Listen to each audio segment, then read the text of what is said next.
আমরা অনেক প্রাতঃস্মরণীয় ব্যক্তিত্বের জন্ম মৃত্যুসাল স্মরণ রাখি না, তাদেরকে বিশেষ বিশেষ দিনে স্মরণও করি না সেইভাবে। বাংলা সাহিত্যের তেমনই একজন বিস্তৃত প্রায় গুণী ব্যক্তিত্ব চলিত ভাষার প্রবর্তক এবং বিদ্রুপাত্মক প্রাবন্ধিক প্রমথ চৌধুরী, যিনি বীরবল নামেই বাংলা সাহিত্যে সমধিক পরিচিত। তিনি বাংলা ভাষা ও সাহিত্যে যে অবদান রেখে গেছেন তা সত্যি অতুলনীয়। তিনি বাংলা ভাষা ও সাহিত্যের ক্ষেত্রে নিজের একটি আলাদা ধারা সৃষ্টি করেছিলেন। প্রমথ চৌধুরী ফার্সি ও ইংরেজি ভাষা সাহিত্যেও সুপণ্ডিত ছিলেন। সমকালীন পত্রপত্রিকায় বীরবল ছদ্মনামে সাহিত্য রচনা করতেন। প্রমথ চৌধুরী রবীন্দ্র যুগে আবির্ভূত হলেও তার সাহিত্যে আপন বৈশিষ্ট্যের উজ্জ্বলতা দেখা যায়। প্রমথ চৌধুরী একাধারে কবি, গল্পকার, প্রবন্ধকার এবং বাংলা সাহিত্যে উচ্চাঙ্গের চলিত ভাষার প্রতিষ্ঠাতা। তার সর্বাপেক্ষা উল্লেখযোগ্য কীর্তি হল বাংলা সাহিত্যে চলিত ভাষার পূর্ণ প্রতিষ্ঠা। তার সম্পাদিত সবুজপত্র বাংলা সাহিত্যে চলিত ভাষারীতি প্রবর্তনে অগ্রণী ভূমিকা পালন করে। 1914 সালে তিনি যখন সবুজপত্র সাহিত্যপত্রটি প্রকাশ করলেন, তখন থেকেই চলিত ভাষা সাহিত্য ক্ষেত্রে এক বিদ্রোহী এবং আধুনিক মাধ্যম হিসাবে আত্মঘোষণা করে দেয়। সেই কারণেই প্রকৃতপক্ষে আধুনিক বাংলা সাহিত্যের তিনি একজন প্রধানতম স্থপতি। প্রমথ চৌধুরীর জন্ম হয় 1868 সালের 7ই আগস্ট বর্তমান বাংলাদেশের যশোর জেলায়। তার পৈতৃক নিবাস ছিল বাংলাদেশের পাবনা জেলার চাটমোহর উপজেলার হরিপুর গ্রামে। পাবনার বিখ্যাত চৌধুরী বংশের সন্তান প্রমথ চৌধুরী কেবল কুলে মানে অভিজাত ছিলেন তাই নয়, মনের দিক থেকেও তিনি ছিলেন অভিজাত। বাল্যকাল তার কেটেছে পাবনায়, কৈশোর কৃষ্ণনগরে, যৌবনে বিলেত আর কলকাতা, বার্ধক্য কলকাতায় এবং শান্তিনিকেতনে। তার শিক্ষাজীবন ছিল অসাধারণ কৃতিত্বপূর্ণ। তিনি 1890 সালে কলকাতা বিশ্ববিদ্যালয় থেকে দর্শনে বিএ অনার্স এবং ইংরেজি সাহিত্যে এমএ ডিগ্রি লাভ করেন। উভয় পরীক্ষায় প্রথম শ্রেণীতে প্রথম স্থান অধিকার করেছিলেন প্রমথ চৌধুরী। এরপর ব্যারিস্টারি পড়ার জন্য বিলেত যাত্রা করেন তিনি। বিলাত থেকে দেশে ফিরে তিনি কিছুদিন কলকাতা হাইকোর্টে আইন প্র্যাকটিসও করেছিলেন। এরপর কিছুকাল ইংরেজি সাহিত্যে অধ্যাপনা করেন এবং এরপরে মনোনিবেশ করেছিলেন সাহিত্য চর্চায়। তার প্রথম প্রবন্ধ জয়দেব প্রকাশিত হয় সাধনা পত্রিকায় 1893 সালে। 1890 থেকে 1899 মধ্যে তিনি সাধু ভাষায় কয়েকটি গল্প লেখেন।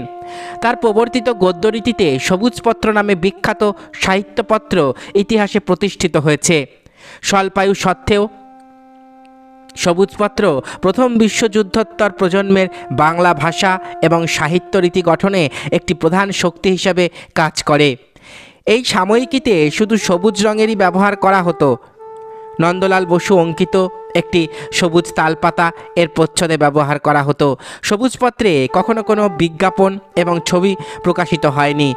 প্রমথ চৌধুরী এই সাময়িকীটিকে বাণিজ্যিকভাবে আকর্ষণীয় রূপ প্রদানের জন্য কোনো চেষ্টা করেননি, বরং তিনি এর মান এবং আদর্শ সমুন্নত রাখার প্রতি অত্যন্ত সতর্ক ছিলেন। তাই সবুজপত্র সাধারণ পাঠক এবং লেখকদের কাছে জনপ্রিয় হতে পারেনি।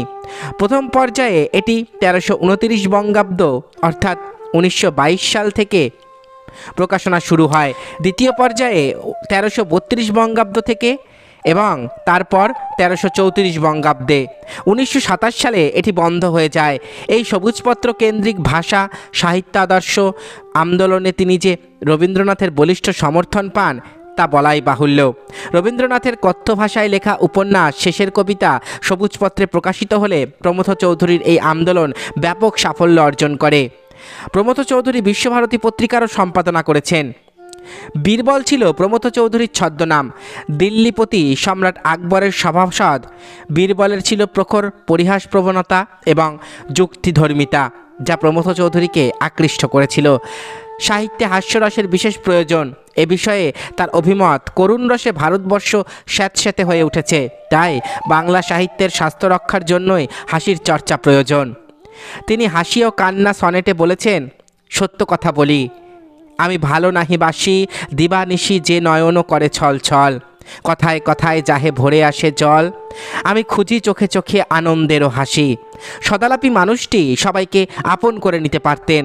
নানা শ্রেণীর মানুষের সাথে অনায়াসে মিশে যেতে পারতেন তিনি। সহাস্য রসিকতা তার চারিত্রিক বৈশিষ্ট্য। এক অনুষ্ঠানে রবীন্দ্রনাথ ঠাকুরের সাথে উপস্থিত ছিলেন তার ভ্রাতুষ্পুত্রী সত্যেন্দ্রনাথ ঠাকুরের কন্যা ইন্দিরা দেবী। প্রমথ চৌধুরীর বন্ধু সে অনুষ্ঠানে যেতে অনুরোধ করলেন এবং রসিকতা করে ইন্দিরা দেবীর প্রসঙ্গটি তুলে ধরলেন। উত্তরে প্রমথ চৌধুরী বলেছিলেন, পরের বাড়ির খুকি দেখবার লোভ আমার নেই। ভাগ্যক্রমে পরের বাড়ির সেই খুকি ইন্দিরা দেবী হয়েছিলেন তার সহধর্মিণী 1899 সালে। পিতৃপুরুষের বাসভূমি পাবনা জেলার হরিপুর গ্রামের প্রতি আজীবন আকর্ষণ ছিল প্রমথ চৌধুরীর। আত্মকথায় তিনি বলেছেন, আমি ছেলেবেলায় কৃষ্ণনগরেই বাস করতুম 11.5 মাস এবং হরিপুরে 15 দিন। কিন্তু হরিপুর আমার সঙ্গেই এনেছিলুম তার মানসিক আবহাওয়াতেও। এবং সবুজপত্রের সম্পাদক প্রমথ চৌধুরী বাংলা সাহিত্যে চলিত ভাষার প্রবর্তক এবং বাকচাতুরী সমৃদ্ধ একজন প্রাবন্ধিক। কবিতা রবীন্দ্রানুরাগী হয়েও তিনি ছিলেন স্বতন্ত্র। তার বাকচাতুরীতে আছে লঘুপক্ষ, ভারহীন দ্রুতগতি, বুদ্ধির দীপ্তি, বাঙালি জীবনের জড়ত্ব ও স্থবিরতার বিরুদ্ধে তীব্র আঘাত। 1890 সাল থেকে 1893 সালের মধ্যে প্রমথ চৌধুরীর 2টি প্রবন্ধ এবং 2টি গল্প প্রকাশিত হয়। এর মধ্যে ফুলদানি, টর্কুয়োটো এবং তাহার সিদ্ধ বোতলের কথোপকথন নামক প্রবন্ধটি যথেষ্ট উল্লেখযোগ্য। তার ইতালীয় প্রবন্ধের অনুবাদ প্রকাশিত হয়েছিল সাধনা পত্রিকায় 1893 সালে। 1890 সালে ভারতী পত্রিকায় প্রকাশিত হয় প্রমথ চৌধুরীর অত্যন্ত বিখ্যাত এবং প্রথম মৌলিক প্রবন্ধ জয়দেব, যেখানে সাহিত্যের ইতিহাসে গীতগোবিন্দ রচয়িতা জয়দেবকে তিনি বিশেষ গুরুত্ব দিতে চাননি। এমনকি জয়দেবকে তিনি খুব উঁচু একটা দরের সাহিত্যিক বলেও মনে করতেন না। 1902 সালে ভারতী পত্রিকার পাতায় তাকে বীরবল ছদ্মনামে লিখতে দেখা যায়। রচনাটির নাম ছিল খেয়াল খাতা। এরপর 1908 সালে তিনি লেখেন এক টুকরো স্মৃতি। 1913 সালে ভারতী পত্রিকায় বাংলা সাহিত্যের নবযুগ নামে একটি প্রবন্ধ রচনা করেছিলেন তিনি। ওই বছরেই প্রকাশ পায় প্রমথ চৌধুরীর কবিতার বই সনেট পঞ্চাশত, যা সাহিত্য জগতে চর্চার বিষয় হয়ে ওঠে সেই সময় দাঁড়িয়ে। রবীন্দ্রনাথ স্বয়ং এই কাব্যগ্রন্থের প্রশংসা করেন।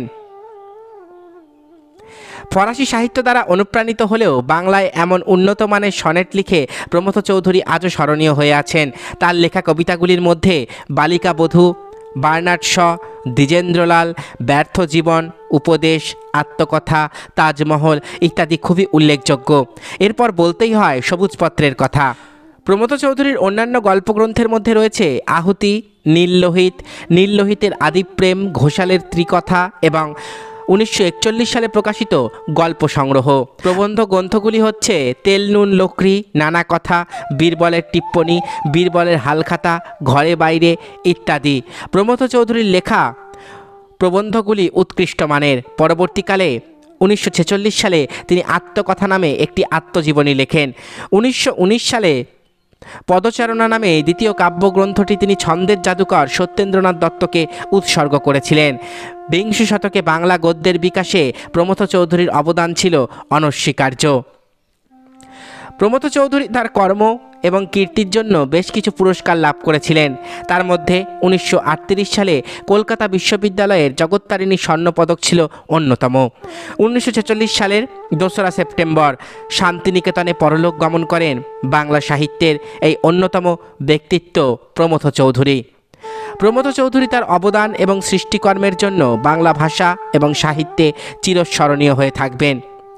বাংলা সাহিত্যে চলিত ভাষার প্রতিষ্ঠাতা প্রমথ চৌধুরীর জীবন কাহিনী শুনলেন আপনারা।